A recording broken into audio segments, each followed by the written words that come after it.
Vous avez peut-être déjà remarqué que lorsque un échange religieux est en cours entre deux personnes ou bien deux groupes de personnes, lorsque l'erreur de l'une est mise en évidence, elle va se retrouver face à un combat interne. Vais-je réformer mon erreur selon cette vérité qui vient de m'être rappelée, ou bien l'entendrai-je d'une oreille, puis elle sortira de l'autre sans convaincre mon âme?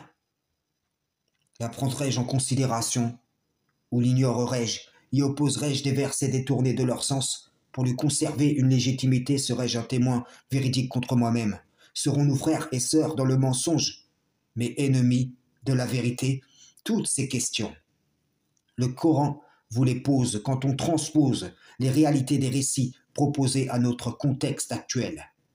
Lorsque Abraham fut amené après avoir médit des fausses divinités et qu'il répondit à son peuple, c'est la plus grande des idoles qui a mis en pièces les autres. Ne se ravisèrent-ils pas en disant c'est nous vraiment les injustes? Puis ils firent volte-face en répondant mais tu sais bien que celle-ci ne parle pas.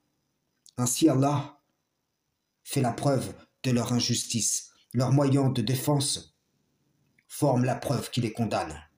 Car envoyés à leur raison, ils retournent tout de même à leur passion, usant d'arguments tels que nous avons trouvé nos ancêtres les adorant, et nous voilà marchant sur leurs traces, ou bien défendez vos divinités si vous voulez faire quelque chose, ou encore, ô Abraham, viens-tu avec la vérité, ou plaisantes-tu?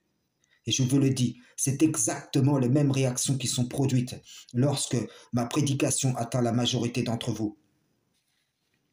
Lorsque vos idoles conceptuelles sont taillées en pièces, vous courez pour recoller les morceaux. Vous vous levez pour les défendre.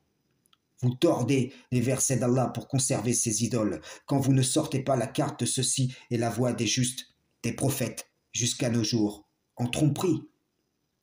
Vos cœurs voilés par le mensonge sont imperméables à la vérité. Et lorsque la vérité perce le voile du mensonge, vous vous empressez de recoudre celui-ci, attaché à vos ténèbres et allergique à la lumière qui vient d'en haut. La cause d'Allah est délaissée, et vous luttez pour des idoles que vous avez vous-même forgées. Si ce n'est que vous les avez héritées de vos ancêtres charnels ou spirituels, vous vous trompez de combat. Combien m'ont témoigné rentrer chez eux en disant « Oh ma famille, on s'est fait tromper avec la tradition des hommes, écoutez-moi, je vais vous prêcher le Coran seul. » Ou encore « Ma famille, on s'est trompé, le Messie n'est pas l'Éternel. Venez, je vais vous prêcher le sunnisme. » Et ceux-ci se retrouvent en guerre avec leur famille, non pas au nom de la vérité, mais au nom d'un autre mensonge. De là, si la famille le persécute, il se dira « Je suis persécuté pour la vérité ». Ils sont dans l'égarement. Ô Seigneur, guide-les, libère-les de leurs croyances erronées. Et en fait, ils ne se rendent pas compte qu'ils sont dans l'erreur et qu'ils intercèdent pour faire sortir leur famille d'un mensonge vers un autre.